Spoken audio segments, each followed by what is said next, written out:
Hello good morning guys. आज हम लोग देखेंगे इस वीडियो में मॉडर्न हिस्ट्री का पार्ट जो कि लुसेंट बेस्ड होने वाला है। ये हर एग्जाम के लिए बहुत इंपॉर्टेंट होने वाला है।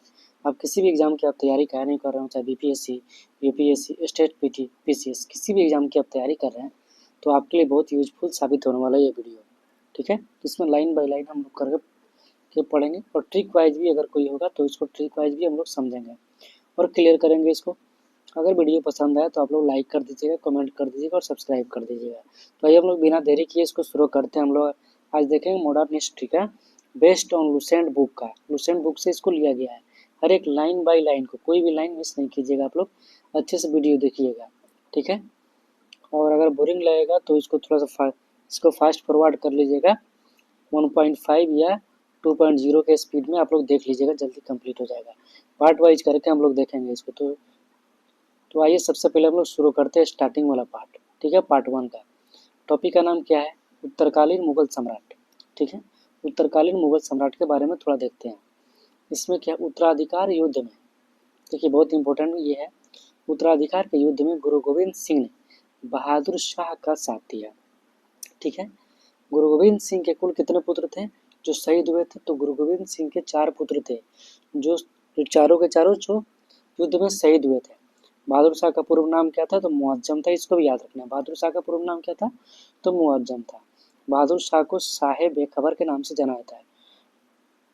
बहादुर शाह को शाह बेखबर के नाम से जाना जाता है। ठीक है, जहानदार शाह, यहाँ पर थोड़ी मिसप्रिंट हो गई है। जहानदार शाह अपने शासन काल में लाल कुमारी वेश्या नाम की वेश्या, लाल कुमारी एक वेश्या थी, उसको हस्तक्षेप करने का इन्होंने क्या कर दिया था? तो आदेश दे रखा था। ठीक है, जब चाहती थी वो आती जाती रहती थी तो इन्होंने क्या किया था? उसको आदेश दे रखा था हस्तक्षेप करने का। ठीक है, मुगलकालीन इतिहास में सैयद बंधु और हुसैन अली खां को, हुसैन एवं अब्दुल्ला खान को शासक निर्माता मतलब किंग मेकर के रूप में जाना गया है। किनको? सैयद अली बंधु, हुसैन अली खान और अब्दुल्ला खान को किंग मेकर के रूप में जाना गया है। जहानदार शाह को लंपट मूर्ख भी कहा जाता है। लंपट मूर्ख का एक क्वेश्चन किसको कहा जाता है? तो जहानदार शाह को लंपट मूर्ख कहा जाता है। ये भी याद रखना है, इंपॉर्टेंट पॉइंट है। जहानदार शाह को लंपट मूर्ख भी कहा जाता है। ये भी इंपॉर्टेंट क्वेश्चन है। क्या फर्रुखसियर को मुगल वंश का घृणित कायर कहा जाता है? इनको कहा जाता है कि इनको फर्रुखसियर को घृणित कायर मुगल वंश का कहा जाता है। घृणित कायर मुगल वंश का, तो फर्रुखसियर, ये भी याद रखना है, मोस्ट इंपॉर्टेंट है। सुंदर युवतियों के प्रति अधिक रुझान के कारण मोहम्मद शाह को रंगीला बादशाह कहा था। तो रंगीला बादशाह किनको कहेंगे? मोहम्मद शाह को रंगीला बादशाह कहेंगे। ये भी याद रखना, मोस्ट इंपॉर्टेंट पार्ट। इन्होंने अपने ख्यालों की इन्होंने रचना की है, रंगीला बादशाह थे। और हाँ, आप लोगों को वीडियो अच्छा लग रहा हो तो लाइक और कमेंट करते रहिए और साथ ही साथ सब्सक्राइब करते रहिएगा। ठीक है, तो आइए हम लोग नेक्स्ट देखते हैं। ये तुरानी सैनिक हैदर अली बेग ने 9 अक्टूबर 1720 को सैयद बंधु हुसैन खां की हत्या कर दी। किसने? तुरानी सैनिक हैदर बेग ने 9 अक्टूबर 1720 को सैयद बंधु की हत्या कर दी थी। मोहम्मद शाह के शासनकाल में हैदराबाद में चिनक्लीज खान निजामुल मुल्क की उपाधि की धारण की स्थापना की थी। हैदराबाद की स्थापना तुरानियों ने, अवध की स्थापना ईरानियों ने की थी। हैदराबाद की स्थापना किसने की? तो तुरानी ने की हैदराबाद की स्थापना, और अवध की स्थापना ईरानियों ने की, भी याद रखना। ईरान के सम्राट नादिर शाह, मोस्ट इंपोर्टेंट है। ईरान के बादशाह नादिर शाह ने 1739 में दिल्ली पर आक्रमण किया। उस समय दिल्ली में कौन सा था? तो मोहम्मद शाह था। दिल्ली में कौन थे? तो मोहम्मद शाह का उस समय शासनकाल था। नादिर शाह जो कि ईरान फारस का रहने वाला था, 1739 में दिल्ली पर आक्रमण किया। 1739 में नादिर शाह ने दिल्ली पर आक्रमण किया था। उस समय कौन थे? मोहम्मद शाह थे। नादिर शाह को ईरान का नेपोलियन कहते हैं। ये बार बार ये प्रश्न पूछा जाता है कि ईरान का नेपोलियन किसको कहते हैं? तो नादिर शाह को ईरान का नेपोलियन कहा जाता है। नादिर शाह लगभग 70 करोड़ रुपए की धनराशि और शाहजहां के द्वारा बनाए गए तख्ते ताउस, ठीक है, तथा हीरा लेकर कोहिनूर हीरा लेकर वो फ्रांस लौटा था, फ्रांस गया था। ठीक है, तख्ते ताउस पर बैठने वाला अंतिम मुगल शासक कौन था? तो मोहम्मद शाह। मोहम्मद शाह को हम लोग क्या नाम से देखे डिनोट करते? तो मोहम्मद शाह को ही रंगीला बादशाह कहते थे। ठीक है, सुंदर युवतियों के प्रति इसका कुछ ज्यादा ही रुझान था। नेक्स्ट देखेंगे हम शाह आलम द्वितीय, जिसको अली गौहर भी कहा जाता है। ठीक है, थोड़ा सा इसको जूम कर लेते हैं। हाँ, शाह आलम द्वितीय अली गौहर के शासनकाल में 1803 में अंग्रेजों ने दिल्ली पर कब्जा किया था। किसके शासनकाल में? शाह आलम द्वितीय के शासनकाल में 1803 में अंग्रेजों ने दिल्ली पर कब्जा किया था। पानीपत का तृतीय युद्ध, देखिए पानीपत का टोटल 3 युद्ध हुआ था। पानीपत प्रथम, पानीपत द्वितीय और पानीपत तृतीय, तीनों हुआ था। पहला हुआ था 1526, दूसरा हुआ था 1556 और तीसरा हुआ था 1761। तीनों भी याद रखना है। तो इसमें पानीपत का तृतीय युद्ध क्या है? 1761 में मराठा अहमद शाह अब्दाली की सेना के बीच हुआ था। इस युद्ध में किसकी हुई? तो मराठों की हार हुई थी। और जीता कौन था? तो ये अहमद शाह अब्दाली जीता था। ठीक है, अहमद शाह अब्दाली, इस पर मूवी हुई है एक पानीपत, जिसमें पानीपत तृतीय का ही बताया गया है। तो मूवी देख लीजिएगा, अच्छी मूवी है। ठीक है, अहमद शाह अब्दाली का वास्तविक नाम अहमद खान था। इसने भारत पर 8 बार आक्रमण किया था। अहमद शाह अब्दाली ने कितना बार आक्रमण किया था भारत पर? तो 8 बार इन्होंने भारत पर आक्रमण किया था। ये भी इम्पोर्टेंट पॉइंट है, इसको भी याद रखना है। अहमद शाह अब्दाली ने भारत पर कितना बार आक्रमण किया था? तो 8 बार अहमद शाह अब्दाली ने आक्रमण किया था भारत पर, इसको भी याद रखना है। नेक्स्ट देखते हैं हम लोग, अहमद शाह अब्दाली ने 8 बार आक्रमण किया था। अब देखते हैं नेक्स्ट, गुलाम कादिर खान ने 1806 में शाह आलम द्वितीय की हत्या करवा दी थी। गुलाम कादिर खान ने 1680 में 1806 में गुलाम कादिर खान ने 1806 में शाह आलम द्वितीय की हत्या करवाई थी। बहादुर शाह जफर अंतिम मुगल सम्राट था। अंतिम मुगल सम्राट कौन था? तो बहादुर शाह जफर, यानी कि बहादुर शाह द्वितीय जिसको कहा जाता है, ये अंतिम मुगल सम्राट था। 1857 की क्रांति में भाग लेने के कारण अंग्रेजों द्वारा बहादुर शाह जफर को बंदी बना लिया गया और उनको रंगून भेज दिया गया, जहां पर उनकी मौत हो गई। इनको बहुत कड़ी सजा दिया गया था। इनके सामने ही इनके बेटे की आंख निकाल लिया गया था। बहुत दर्दनाक मौत दिया गया था अंग्रेजों के द्वारा। मशहूर शायर मिर्जा गालिब बहादुर शाह जफर के समय ही दिल्ली में रहते थे। गालिब का बहुत सारा शायरी है। हयात बख्श बाग कहाँ है? तो लाल किला में स्थित है। अब देखते हैं नेक्स्ट टॉपिक क्या है, भारत में यूरोपियों का आगमन। भारत में अब यूरोपीय आएंगे, अंग्रेज के आने के बाद क्या आएंगे? यूरोपीय आएंगे सबसे पहले। अब देखते हैं 17 मई 1498, कहीं कहीं 20 मई भी लिखता है, तो कंफ्यूज नहीं होना है। इतिहासकारों का अपना अपना इसमें राय है। ठीक है, 17 मई लुसेंट में दिया गया है, ये भी सही है, ये भी गलत नहीं है। तो 17 मई 1498 को वास्को डिगामा के पश्चिमी तट पर स्थित कालीकट बंदरगाह पहुंचकर भारत एवं यूरोप के बीच नए समुद्री मार्ग की खोज की। लोग कहते हैं ना, भारत की खोज किसने किया था? तो सीधे बोलते वास्को डिगामा। भारत का खोज तो ये पहले से हुआ था, लेकिन वास्को डिगामा क्या? समुद्री मार्ग की खोज किया था वास्को डिगामा। कंफ्यूज नहीं होना है। ठीक है, हाँ, तो वास्को डिगामा ने 17 मई 1498 कालीगढ़ बंदरगाह पर पहुंचकर भारत एवं यूरोप के बीच में नए समुद्री मार्ग की खोज की। इस यात्रा में वास्को डिगामा को भारतीय व्यापारी अब्दुल मजीद ने सहयोग किया था। अब्दुल मजीद ने इनको रास्ता बताया था, पथ प्रदर्शक जिसको कहा जाता है। तो ये अब्दुल मजीद ने इसका काम किया था। 1505 ईस्वी में फ्रांसिस्को द अल्मीड़ा, ठीक है, फ्रांसिस्को द अल्मीड़ा भारत में प्रथम पुर्तगाली वायसराय बनकर आया। प्रथम वायसराय फ्रांस इनका कौन था? फ्रांसिस का, तो फ्रांसिस दी अल्मीड़ा था, ये भी याद रखना। फ्रांसिस दी अल्मीड़ा 1505 में वायसराय बनकर के आया, लेकिन उतना कारगर नहीं था। इसके बाद कौन आया? तो 1509 में अल्फांसो द अल्बुकर्क। दूसरा क्या था? ये था 1509 में अल्फांसो द अल्बुकर्क भारत में पुर्तगाली का वायसराय बनकर के आया। और 1510 में बीजापुर के यूसुफ आदिल शाह से गोवा जीत लिया। गोवा इसने जीत लिया। और अगर बात भी किया जाए तो सबसे लास्ट में छोड़ करके पुर्तगाली ही भारत छोड़ करके गए थे। अगर देखा जाए तो 1947 में अंग्रेजों ने भारत छोड़ दिया, लेकिन सबसे बाद में जो गए 1661 में, तो ये कौन गए? तो पुर्तगाली ही गए थे और गोवा पर इनका कब्जा था। तो उस टाइम जवाहरलाल नेहरू प्रधानमंत्री थे इंडिया के, तो इनको मार पीट के भगाया गया। पुर्तगाली को जा ही नहीं रहे थे ये। तो सबसे बाद में गोवा को आज़ादी मिली। गोवा ऐसा प्रदेश है इंडिया का जो सबसे लास्ट में आज़ाद हुआ था 1661 में। ये भी याद रखना है, कंफ्यूज नहीं होना है। साथ ही साथ आप लोगों को थोड़ा सा एक्स्ट्रा नॉलेज भी हम दे रहे हैं। ठीक है, हाँ, तो ये 1509 वाला हम लोग देख चुके। अब देखते हैं पुर्तगालियों ने अपनी पहली व्यापारिक कोठी कहाँ खोली थी? तो कोचीन में खोली थी। कोचीन कहाँ है? तो ये केरल में है, ये भी याद रखना। कोचीन कहाँ है? केरल में। केरल को हम लोग मसालों की बगीचा भी कहते हैं।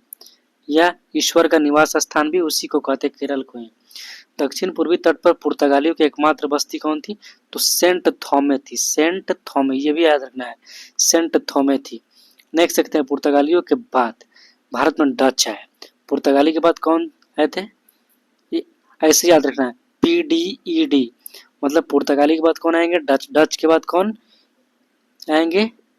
तो ये अंग्रेज आएंगे, इंग्लिश और डेनिश आएंगे, उसके बाद फ्रांसिस आएंगे, ऐसे याद रखना है, ठीक है। तो पुर्तगाली के बाद डच लोग आए। पहले डच यात्री कौन था? तो कार्नलिन हाउटमैन था। 1596 में ये भारत के पूर्व सुमात्रा पहुंचा था, ये भी याद रखना है। डचों ने भारत में अपनी प्रथम व्यापारिक कोठी 1605 में मसूलीपट्टनम में स्थापित की। डचों की दूसरी व्यापारिक कोठी पुलिकट में स्थापित की गई। इन्होंने अपने स्वर्ण सिक्के पैगोड़े को डाला तथा पुलिकट को ही समस्त गतिविधियों का केंद्र बनाया। पुलिकट को समस्त गतिविधियों का केंद्र किसने बनाया? तो ये डचों ने बनाया, ठीक है, याद रखना। डचों ने प्रथम बार औद्योगिक वेतन भोगी रखे। डचों ने प्रथम बार ये भारत में क्या रखे? औद्योगिक वेतन भोगी रखे, ये भी याद रखना है। नेक्स्ट देखते हैं हम लोग, डचों का भारत में अंतिम रूप से पतन 1759 में बेदरा के युद्ध के द्वारा हुआ था। अंग्रेजों और डचों के बीच में लड़ा हुआ था, जिसमें अंग्रेज विजय हुए और डच को इंडिया से जाना पड़ा था। ये बहुत ही इंपॉर्टेंट था। 31 दिसंबर 1600 को इंग्लैंड की रानी कौन? एलिजाबेथ ने ईस्ट इंडिया कंपनी के अधिकार पत्र प्रदान किया, मतलब चार्टर जिसको कहते हैं। चार्टर मतलब ही होता है इजाजतनामा। यह अधिकार पत्र प्रदान किया 31 दिसंबर 1600 को रानी एलिजाबेथ ने भारत में सर्वप्रथम ईस्ट इंडिया कंपनी को चार्टर अधिकार पत्र दिया था। प्रारंभ में ईस्ट इंडिया कंपनी में कितने, प्रारंभ मतलब शुरुआत में ईस्ट इंडिया कंपनी में कितने साझेदार थे, पार्टनर थे? तो 217 थे। इसका पहला गवर्नर कौन था? तो टॉमस स्मिथ था, इसको भी याद रखना है। मुगल दरबार में जाने वाला प्रथम अंग्रेज कौन था? तो कैप्टन हॉकिंस था, ठीक है। जेम्स प्रथम का राजदूत के रूप में आया था। अप्रैल 1609 में जहांगीर के दरबार में आया था, ठीक है। जहांगीर के दरबार में आया था कौन? कैप्टन हॉकिंस आया था, इसको भी याद रखना है। नेक्स्ट देखते हैं, भारत आने वाला पहला अंग्रेजी जहाज तो रेड ड्रैगन था। ये केबीसी में बार बार प्रश्न पूछे जाते हैं, तो ये भी देखना है। पहला कौन सा था? तो रेड ड्रैगन जहाज था। नेक्स्ट देखते हैं 1611 में दक्षिण पूर्व समुद्र दक्षिण हाँ 1611 में दक्षिण पूर्व समुद्र तट पर सर्वप्रथम अंग्रेजों ने मसूलीपट्टनम में व्यापारिक कोठी की स्थापना किया था। जहांगीर ने 1613 में एक फरमान जारी कर अंग्रेजों को सूरत में थॉमस एडवर्ड के अधीन व्यापारिक कोठी खोलने की इजाजत देती। कौन? जहांगीर ने दिया था इजाजत, ठीक है। पूर्वी तट पर अंग्रेजों ने अपना प्रथम व्यापारिक कोठी मसूलीपट्टनम में 1611 में खोला, जबकि समुद्री तट पर सूरत में 1613 में व्यापारिक कोठी स्थापना की। पहली बार सूरत में 1608 में व्यापारिक कोठी स्थापित करने का प्रयास किया। 1615 में सम्राट जेम्स प्रथम ने सर थॉमस रो को अपना राजदूत बनाकर मुगल सम्राट जहांगीर के दरबार में भेजा। थॉमस रो फरवरी 1619 में भारत में रहा। थॉमस रो जहांगीर एवं शाहजहां से अंग्रेजों के लिए कुछ व्यापारिक छूट प्राप्त करने में सफल रहा। कौन? Thomas Roe. नेक्स्ट देखते हैं हम लोग 1632 में गोलकुंडा के सुल्तान ने अंग्रेजों को गोल्डन फरमान यानी कि गोल्डन सुनहला फरमान जिसको कहा जाता है दिया, जिसके अनुसार अंग्रेज सुल्तान को 500 पैगोड़ा वार्षिक कर देकर गोलकुंडा राज्य के बंदरगाह पर सफलतापूर्वक व्यापार कर सकते थे। 1639 में अंग्रेज फ्रांसिस डे ने चंद्रगिरी के राजा से मद्रास पट्टे पर लिया और वहीं एक किलाबंदी कोठी की निर्माण किया। इस कोठी का नाम फोर्ट सेंट जॉर्ज पड़ा। यही फोर्ट सेंट जॉर्ज कालांतर में कोरोमंडल तट पर अंग्रेजी मुख्यालय बना। ये भी मोस्ट इंपोर्टेंट है। नेक्स्ट देखते हैं 1661 में राजकुमारी पुर्तगाली राजकुमारी कैथरीन और ब्रिटेन की राजकुमारी चार्ल्स द्वितीय का विवाह हुआ, ठीक है। और दहेज के रूप में उसी अवसर पे पुर्तगालियों ने मुंबई प्रदान किया था, मतलब दहेज में ही दे दिया था। मुंबई उनके बाप का था, दहेज में दे दिया था, ठीक है। नेक्स्ट देखते हैं, अब दहेज में दिया था तो पुर्तगाली तो होशियार है, अभी उसको टैक्स पे लगा देगा, किराए पे। 1668 में चार्ल्स द्वितीय ने मुंबई को 10 पाउंड वार्षिक किराए पर ईस्ट इंडिया कंपनी को दे दिया। अंग्रेज को ही दे दिया, अपने साले ससुर लोग को ही दे दिया कि आप लोग चलाइए और हमको टैक्स दीजिएगा वार्षिक टैक्स, ठीक है, बहुत होशियार था। नेक्स्ट देखते हैं, अब देखते हैं 1687 में अंग्रेजों ने पश्चिम तट का मुख्यालय सूरत से हटाकर बम्बई के बटाया। पहला था क्या, पश्चिमी तट का मुख्यालय सूरत जो कि गुजरात में है, उसको हटा करके अब मुंबई को बना लिया। बंगाल के शासक शाह सूजा ने सर्वप्रथम 1651 में अंग्रेजों को व्यापारिक छूट की अनुमति दी। इस अनुमति को निशान कहते हैं। इस अनुमति को क्या कहते हैं, निशान कहते हैं। 1698 में अंग्रेजी ईस्ट इंडिया कंपनी ने 3 गांव सुल्तानोती, कालीकता और गोविंदपुर की जमींदारी 1200 रुपये भुगतान कर प्राप्त कर और यहाँ पर फोर्ट विलियम किला का निर्माण किया। चार्ल्स आयर फोर्ट विलियम का प्रथम प्रेसिडेंट हुआ। चार्ल्स आयर फोर्ट विलियम का प्रथम प्रेसिडेंट हुआ। कालांतर में यही कोलकाता नगर कहलाया। जिसकी नींव किसने रखी थी, तो जॉर्ज चारनॉक ने रखी थी। नेक्स्ट देखते हैं, भारत में फ्रांसीसियों को प्रथम कोठी